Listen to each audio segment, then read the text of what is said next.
നാൽപ്പതുകാരിയുടെ പ്രണയം ഭാഗം 77. മോളെ, നിന്നെ കരയിപ്പിക്കാൻ വേണ്ടിയല്ല ഞാൻ പറയുന്നത്.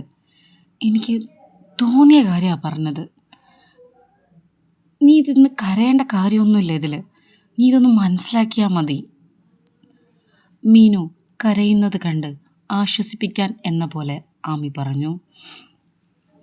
അതിന് അവൾ മറുപടി പറഞ്ഞില്ല. കണ്ണീരോടുകൂടി ആമിയെ നോക്കുക മാത്രം ചെയ്തു. അയ്യേ, എന്താ നീ കൊച്ചുകുട്ടിയാ ഇതിനൊക്കെ കരയാൻ? ഞാൻ നിൻ്റെ നന്മയല്ലാതെ വല്ലതും ആഗ്രഹിക്കുമോ? നിനക്കൊരു വേദന ഉണ്ടാവരുതെന്ന് മാത്രമല്ലേ ഞാൻ ആഗ്രഹിക്കുള്ളൂ. എന്താടി ഇത്? ഞാൻ പറഞ്ഞത് മനസ്സിലാക്കാതെ.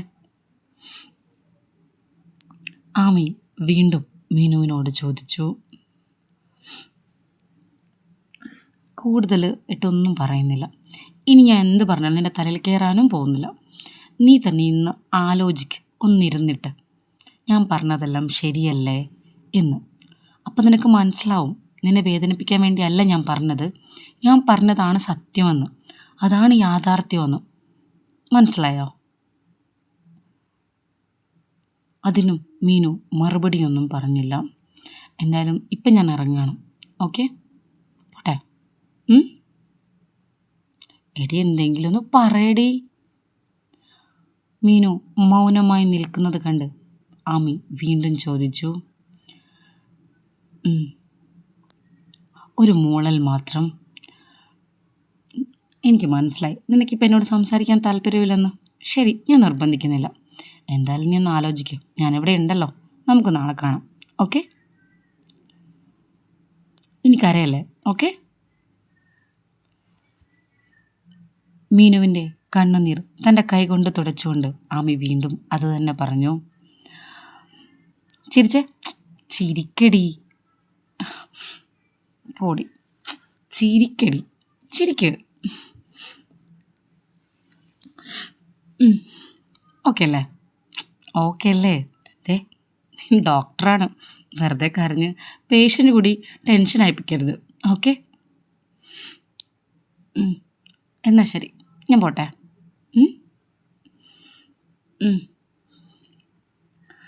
ആമി പറയുന്നതിനെല്ലാം മീനു ഒരു മൂളൽ മാത്രം.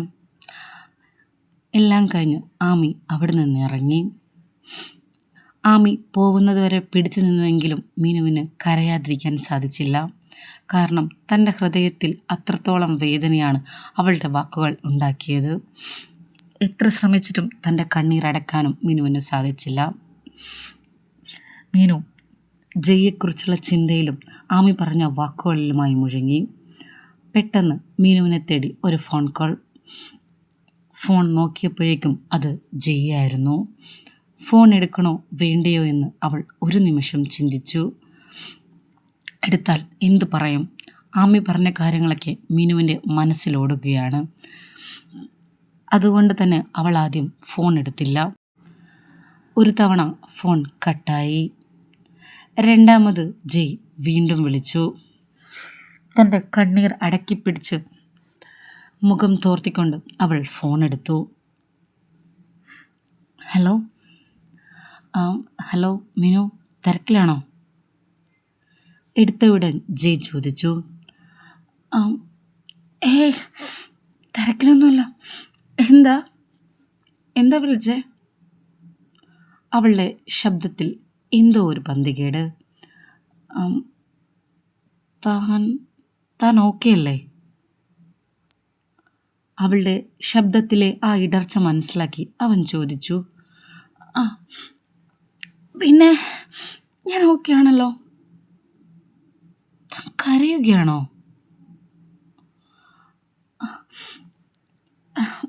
ഹേയ്, ഞാനോ?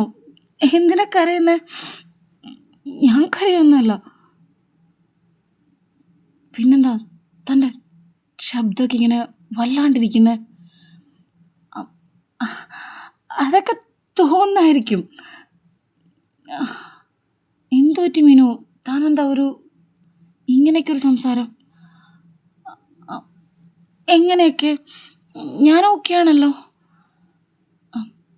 മീനു, അത് രാവിലെ മുതലേ ഭയങ്കര തലവേദന. അതുകൊണ്ടായിരിക്കും ശബ്ദമൊക്കെ അങ്ങനെയാണെന്ന് തോന്നുന്നത്. തലവേദന കാരണം എനിക്ക് സഹിക്കാൻ പറ്റുന്നില്ല. അവൾ മറുപടി പറഞ്ഞു. ഒരു നിമിഷം ജയ് ഒന്നും മിണ്ടിയില്ല. കുറച്ചു കഴിഞ്ഞ് അവനൊന്ന് ചിരിച്ചു. മിനു, തനിക്ക് കള്ളം പറയാൻ അറിയില്ല, അതാ പ്രശ്നം. കള്ളം പറയുമ്പോൾ ഒന്ന് ഓർത്തൊക്കെ പറയണ്ടേ? ഞാനിപ്പോൾ അവിടെ നിന്ന് വന്നതേ ഉള്ളൂ. രാവിലെ മുതൽ തലവേദനയാന്നുള്ളത് പറയുമ്പോൾ ഒന്നൊക്കെ ശ്രദ്ധിച്ച് പറയണ്ടേ? കുറച്ച് മുമ്പ് തലവേദന തുടങ്ങിയെന്നൊക്കെ പറഞ്ഞാൽ പിന്നെയെങ്കിലും വിശ്വസിക്കാം. നമ്മൾ കണ്ടു പിരിഞ്ഞിട്ട് ഒരുപാട് സമയമൊന്നും ആയിട്ടില്ലല്ലോ. അപ്പോഴാണ് താൻ പറഞ്ഞ കള്ളം ഒരബദ്ധമായിപ്പോയി എന്ന് അവൾക്ക് മനസ്സിലായത്. മിനു, ഞാൻ വന്നതിന് ശേഷം തനിക്ക് എന്താ സംഭവിച്ചേ? തന്നെ കാണാൻ ആരെങ്കിലും വന്നോ? ഏയ്, എന്നെ കാണാൻ വരാൻ ആരും വന്നിട്ടില്ല. പിന്നെ തനിക്ക് ആരെങ്കിലും കോൾ വന്നോ? അതോ ഹോസ്പിറ്റലിൽ എന്തെങ്കിലും പ്രശ്നം ഉണ്ടായോ? പേഷ്യൻസിൻ്റെ എന്തെങ്കിലും ഇഷ്യൂ? ഏയ്, അങ്ങനെയൊന്നും ഉണ്ടായിട്ടില്ല. പിന്നെ എന്തിൻ്റെ പേരിലാ തനിപ്പോൾ കരഞ്ഞത്? ഏയ്, തനിക്ക് തോന്നുന്നതാ, ഞാൻ കരയുന്നൊന്നുമില്ല. മിനു, ഒരാൾ കരയുന്നതും കരയാതിരിക്കുന്നതും തമ്മിൽ വ്യത്യാസമുണ്ട്. നമുക്കൊരാളെ ശബ്ദം കേട്ടാൽ മനസ്സിലാവില്ലേ? ഏയ്, എന്ത് മനസ്സിലാവാ? ഞാൻ പറഞ്ഞല്ലോ, എനിക്ക് മാറിപ്പോയതാ, തലവേദനയാ. ഞാൻ വിശ്വസിക്കുന്നു. കാരണം തൻ്റെ പേഴ്സണൽ കാര്യങ്ങളൊന്നും എന്നോട് പറയേണ്ട ആവശ്യം തനിക്കില്ലല്ലോ. തന്നെക്കുറിച്ച് അത് ചോദിക്കാനുള്ള അവകാശം എനിക്കില്ല. അതുകൊണ്ട് ഞാനത് ചോദിക്കുന്നില്ല. എങ്കിലും പറയാൻ പറ്റുകയാണെങ്കിൽ താൻ പറഞ്ഞാൽ, എന്നെക്കൊണ്ട് പരിഹരിക്കാൻ പറ്റുന്ന പ്രശ്നമാണെങ്കിൽ ഞാൻ പരിഹരിച്ചോളാം, ജയ് പറഞ്ഞു. എന്ത് പ്രശ്നം? എനിക്കൊരു പ്രശ്നമില്ല. ഞാൻ ഭയങ്കര അത് പിന്നെ തലവേദനയാ. മിനു, ശരിക്കും ഒരു പ്രശ്നമില്ല. ഹേയ്, ഒരു പ്രശ്നമില്ല. താനിപ്പോഴും എന്നെ അന്യനായിട്ടാണ് കാണുന്നതെന്ന് എനിക്കറിയാം. അതുകൊണ്ട് തന്നെ തൻ്റെ പേഴ്സണൽ കാര്യങ്ങളൊന്നും എന്നോട് പറയില്ലെന്നും എനിക്കറിയാം. എന്നാലും ഒന്നുമില്ലെങ്കിലും പേരിനാണെങ്കിലും ഞാൻ തൻ്റെ ഭർത്താവല്ലേ? ആ ഒരു ഇതെങ്കിലും കാണിച്ചൂടെ എന്നോട്? മീനുവിന് ഒന്നും പറയാൻ സാധിക്കുന്നില്ല. ഹേയ് മീനു, ഞാൻ പറയണ കേൾക്കുന്നുണ്ടോ? 6 മാസമായിട്ട് നമ്മൾ ഒരുമിച്ച് ജീവിക്കുകയല്ലേ. ആ ഒരു ഇതിലെങ്കിലും പറഞ്ഞൂടെ? എന്താ ഇപ്പം തൻ്റെ പ്രശ്നം? എന്ത് തനിപ്പോൾ കരയാനുള്ള കാരണം എന്താ? തന്നെ ആരോ എന്താ പറഞ്ഞേ? ഇതൊക്കെ പറഞ്ഞൂടെ എന്നോട്?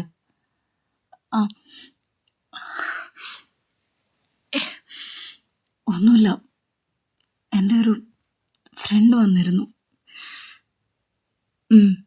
എന്നിട്ട് അവള് ഐ എം സോറി, എനിക്ക് അവളോടെല്ലാം പറയേണ്ടി വന്നു. മനസ്സിലായില്ല? താനെന്തിനാ ഇതിലേക്ക് എന്നോട് സോറി പറയുന്നേ? അതായത് നമ്മുടെ വിവാഹക്കാര്യം എനിക്ക് അവളോട് പറയേണ്ടി വന്നു. ഓ, എന്നിട്ട്? ഐ എം സോറി, ആരോടും പറയില്ല എന്ന് ഞാൻ പറഞ്ഞിരുന്നല്ലോ. I am really sorry. പറയേണ്ട ആവശ്യം വന്നു കാണും അല്ലേ? അവൻ ചോദിച്ചു. അതെ, കാരണം അതെ. കാരണം അവള് തന്നെ കണ്ടിരുന്നു. അത് കാരണം അവളെന്നോട് ചോദിച്ചുകൊണ്ടേയിരുന്നു താൻ ആരാന്ന്. അതുകൊണ്ടാണ് എനിക്ക് പറയേണ്ടി വന്നത്. I am sorry. പറയാതിരിക്കാൻ മാക്സിമം ശ്രമിക്കായിരുന്നു. കുഴപ്പമില്ല, പറഞ്ഞു കഴിഞ്ഞില്ലേ, ഇനി അത് പറഞ്ഞിട്ട് കാര്യമില്ലല്ലോ. ആം, അല്ല, അവളോടത് പറഞ്ഞതിന് താനെന്തിനാ കരയുന്നേ? അത് പറഞ്ഞപ്പോൾ അവളെന്നെ ഒരുപാട് കുറ്റപ്പെടുത്തി. എന്തിന്? വീട്ടുകാരെ പറ്റിച്ച് വിവാഹം കഴിച്ചതിന്. പിന്നെ പിന്നെ നമ്മൾ തമ്മിലുള്ള ബന്ധത്തെക്കുറിച്ച് പറഞ്ഞതിനും അവളെന്നെ ഒരുപാട് കുറ്റപ്പെടുത്തി. തൻ്റെ ആത്മാർത്ഥ സുഹൃത്തായിരിക്കും അവള്, അല്ലേ? ആ, അതെ. അതെങ്ങനെ മനസ്സിലായി? ആത്മാർത്ഥ സുഹൃത്തുക്കൾ അങ്ങനെയാണ്. തെറ്റ് കാണുമ്പോൾ അവർ തിരുത്തി തരും, അല്ലാതെ ആ തെറ്റിനെ അവർ സപ്പോർട്ട് ചെയ്യില്ലല്ലോ.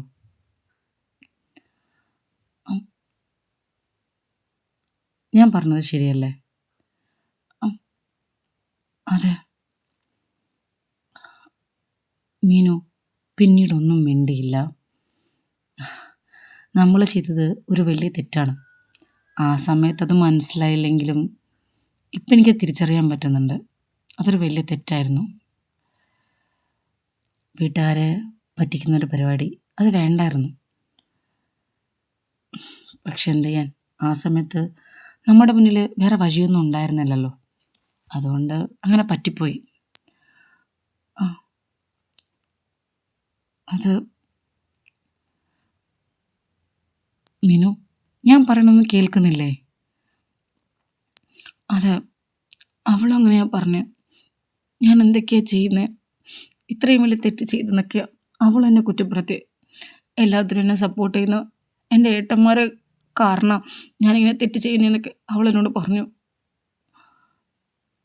മീനു വിങ്ങിപ്പൊട്ടി പറഞ്ഞു. ഏയ്, കരയല്ലേ. താൻ ഒറ്റയ്ക്കല്ലോ തെറ്റ് ചെയ്തത്, നമ്മൾ ഒരുമിച്ചല്ലേ. അപ്പം പിന്നെ താനിപ്പോൾ കേട്ടത് ഒറ്റയ്ക്കായി പോയി എന്ന് മാത്രം. ഞാനിനി ആരുടെയൊക്കെ നാവിൽ നിന്ന് കേൾക്കേണ്ടി വരുമെന്ന് അറിയില്ല. അത്ര വലിയ തെറ്റാ നമ്മൾ ചെയ്തേ എന്ന് ചോദിച്ചാൽ ഒരു കണക്കിന് വലിയൊരു തെറ്റല്ലേ. നമ്മൾ രണ്ട് വീട്ടുകാരെയും പറ്റിക്കുകയല്ലേ. അതൊരു വലിയ തെറ്റ് തന്നെയല്ലേ. ഏയ്, മൂഡ് ഓഫ് ആവണ്ട, കരയാനും നിൽക്കണ്ട. അവൾ തന്നോടൊരു സത്യം പറഞ്ഞു, അത്രയേ ഉള്ളൂ. തന്നെ കുറ്റപ്പെടുത്തിയതല്ല, തനിക്ക് അവൾ നേർവഴി കാണിച്ചു തന്നതാ. അതാദ്യം മനസ്സിലാക്ക്. എന്തായാലും ചെയ്തു പോയി, ഇനി അത് തിരുത്താൻ പറ്റില്ലല്ലോ. ഇനി ആരൊക്കെ എന്തൊക്കെ പറഞ്ഞാലും ഏത് രീതിയിൽ കുറ്റപ്പെടുത്തിയാലും താൻ മനസ്സിലാക്കുക, അത് തന്നെ മാത്രം പറയുന്നതല്ല, എന്നെ കൂടി ചേർത്ത് പറയുന്നതാ. അതുകൊണ്ട് ഒറ്റയ്ക്ക് സങ്കടപ്പെടേണ്ട, ഓക്കെ? അവൻ ചിരിച്ചുകൊണ്ട് പറഞ്ഞു. അവൾ അതിന് മറുപടിയൊന്നും പറഞ്ഞില്ല. പിന്നെ വേറൊരു കാര്യം പറയാനുള്ളത്, തൻ്റെ ഫ്രണ്ടിന് തന്നെ നന്നായിട്ട് അറിയാമായിരിക്കും, അല്ലേ? ആ, അറിയാം. ആ ഫ്രണ്ടിന് തന്നെക്കുറിച്ച് എല്ലാം വ്യക്തമായിട്ട് അറിയുമോ? ആ, അറിയാം. എന്താ ഫ്രണ്ടിൻ്റെ പേര്? ആമി. ഓക്കെ. എന്താ അങ്ങനെയൊക്കെ ചോദിച്ചേ? ഇല്ല, ഞാൻ ചുമ്മാ അറിയാൻ വേണ്ടി ചോദിച്ചതാ. താനിപ്പോൾ ഹോസ്പിറ്റലിലല്ലേ? അതെ. ഇങ്ങനെ കരഞ്ഞുകൊണ്ടിരിക്കില്ലേ ഹോസ്പിറ്റലിൽ? തന്നോട് എനിക്കൊരു കാര്യം പറയാനുണ്ട്, അത് പറയാനാണ് ഞാൻ വിളിച്ചത്. എന്താ? വേറൊന്നുമല്ല, തന്നെ ഞാൻ ഒരുപാട് തെറ്റിദ്ധരിച്ചു പോയി. മനസ്സിലായില്ല. എനിക്കിപ്പോൾ എങ്ങനെയത് പറഞ്ഞ് മനസ്സിലാക്കേണ്ടതെന്ന് എനിക്കറിയില്ല. അതുകൊണ്ട് അതിനുവേണ്ടി ഞാൻ ശ്രമിക്കുന്നില്ല. പകരം ഞാൻ മനസ്സിലാക്കിയ തന്നെക്കുറിച്ചുള്ള ഒരു കാര്യം പറയാം. ആ, എന്ത് കാര്യം? താൻ നല്ലൊരു പെണ്ണാണ്. ഏ മനസ്സിലായില്ല. തന്നെപ്പോലെ ഒരു പെണ്ണിനെ കിട്ടുന്നവൻ ഭാഗ്യവാനാ. കാരണം ഈ ലോകത്ത് എല്ലാവരും ആഗ്രഹിക്കുന്നത് തങ്ങൾക്ക് കിട്ടുന്ന ലൈഫ് പാർട്ട്ണർ തങ്ങളെ ജീവൻ തുല്യം സ്നേഹിക്കുന്നവരാവണം എന്നാണ്. അങ്ങനെ ആഗ്രഹിക്കുന്ന ഒരുപാട് പുരുഷന്മാർ ഈ ലോകത്തുണ്ട്. അതുകൊണ്ട് തന്നെ തന്നെ കിട്ടുന്നവൻ ഭാഗ്യവാനാ. താൻ നല്ലൊരു കുട്ടിയാ. തൻ്റെ അഹങ്കാരം ഞാൻ കരുതിയത് തൻ്റെ പണത്തിൻ്റെ അഹങ്കാരമാണെന്നാണ്. പക്ഷേ ഇപ്പം എനിക്ക് മനസ്സിലാക്കാൻ പറ്റുന്നുണ്ട് അതങ്ങനെയല്ല എന്ന്. ഉം, മനസ്സിലായില്ല. അത് വേറൊന്നുമല്ല. താൻ ഏയ് ഒന്നുമില്ല. ഉം, എന്താ പറയേ? ഏയ് ഒന്നുമില്ലടാ. ഞാനെന്തോ പറയാൻ വന്നു, പിന്നെ എനിക്കത് മറന്നുപോയി. പോട്ടെ, അത് വിട്. എന്തായാലും തന്നെക്കുറിച്ച് ആര് എന്തൊക്കെ പറഞ്ഞാലും, ഇനി എന്ത് തന്നെ മോശം പറഞ്ഞാലും താൻ മനസ്സിലാക്കുക, അവർ പറയുന്നതൊന്നുമല്ല താനെന്ന്. ഓക്കെ? താനൊരു പ്യുവറാണെന്ന്. താൻ ഈ ലോകത്തെ ഏറ്റവും നല്ലവളാണെന്ന്. ഓക്കെ? തന്നെ സ്നേഹിക്കാൻ പറ്റുന്നവർ ഈ ലോകത്തെ ഭാഗ്യവാന്മാരാണ്. ഓക്കെ? ഇതെന്താ പെട്ടെന്ന് ഇങ്ങനെയൊക്കെ പറയുന്നത്? എനിക്കത് പറയണമെന്ന് തോന്നി തന്നോട്, അത്രയേ ഉള്ളൂ.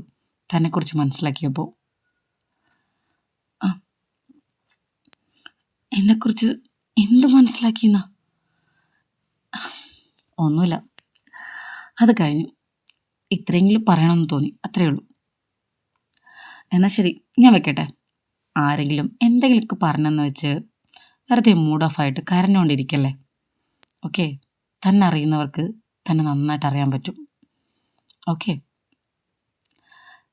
വെക്കട്ടെ ഞാൻ ഫോണ്. ജയ് ചോദിച്ചു.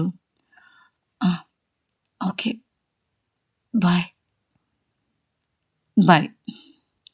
ജയ്യുടെ വാക്കുകൾ അവിടെ ഹൃദയത്തിൽ എവിടെയോ തൊട്ടു.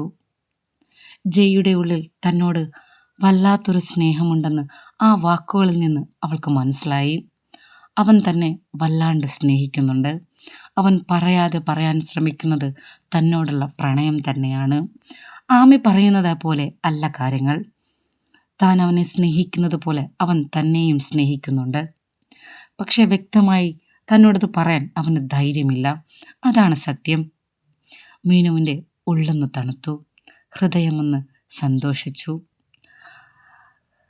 അതുവരെ ഒഴുകിത്തിരുന്ന ആ കണ്ണുനീർ അവൾ സന്തോഷത്തോടെ തുടച്ചു. തൻ്റെ മുഖമൊന്ന് കണ്ണാടിയിലേക്ക് നോക്കി. സന്തോഷത്തോടു കൂടി അവൾ ചിരിച്ചു. ഹോസ്പിറ്റലിൽ നിന്ന് പുറത്തിറങ്ങിയ ആമി ആദ്യം ചെയ്തത് വല്യേട്ടനെ വിളിക്കുക എന്നായിരുന്നു. അവൾ വല്യേട്ടനെ ഫോൺ വിളിച്ചു. വല്യേട്ടൻ ഫോൺ എടുത്തു. ഹലോ വല്യേട്ടാ, ഞാനാ ആമി. ആ, ആമിയോ? നീ എപ്പോഴാണ് മോളെ നാട്ടിലെത്തിയേ? ആ, ഞാൻ ഇന്നലെ എത്തിയത്. ആ, എന്തൊക്കെയുണ്ട് മോളെ വിശേഷങ്ങൾ? ആ, വിശേഷങ്ങൾ എനിക്കല്ലല്ലോ, നാട്ടിലല്ലേ. ആ, നാട്ടിലോ? എന്താ മോളെ കാര്യം? ഞാൻ വല്യേട്ടൻ്റെ പെങ്ങളെ കണ്ടിട്ടാ വരുന്നത്. ആ, മീനുവിനെ കണ്ടോ? എന്ത് പറ്റി? പെങ്ങൾക്ക് പുതിയ വിശേഷമുണ്ടല്ലോ. വിശേഷോ? ഏ മീനു മീനു ഗർഭിണിയാണെന്നാണോ പറയുന്നത്? അയ്യോ അല്ല. അ- അല്ലേ? പിന്നെ നീ എന്താ പറഞ്ഞേ? ഓ, എൻ്റെ വല്യേട്ടാ, നിങ്ങൾ എന്തൊക്കെയായി ചെയ്ത് വെച്ചേക്കുന്നത്? ഏ നീ എന്തൊക്കെയാ മോളെ ഇനി പറയുന്നേ? ആമി പറയുന്നത് മനസ്സിലാവാതെ വല്യേട്ടൻ ചോദിച്ചു. ആമി എന്തൊക്കെയായിരിക്കും വല്യേട്ടനോട് പറയാൻ പോകുന്നത്? എന്തായിരിക്കും വല്യേട്ടൻ്റെ മറുപടി? നമുക്ക് കാത്തിരിക്കാം. അടുത്ത ഭാഗം ഉടൻ വരും. ഈ ഭാഗം ഇഷ്ടമായാൽ ചാനൽ സബ്സ്ക്രൈബ് ചെയ്യാനും ലൈക്ക് ചെയ്യാനും കമൻറ്റ് ചെയ്യാനും മറക്കരുത്. അടുത്ത ഭാഗം ഉടൻ.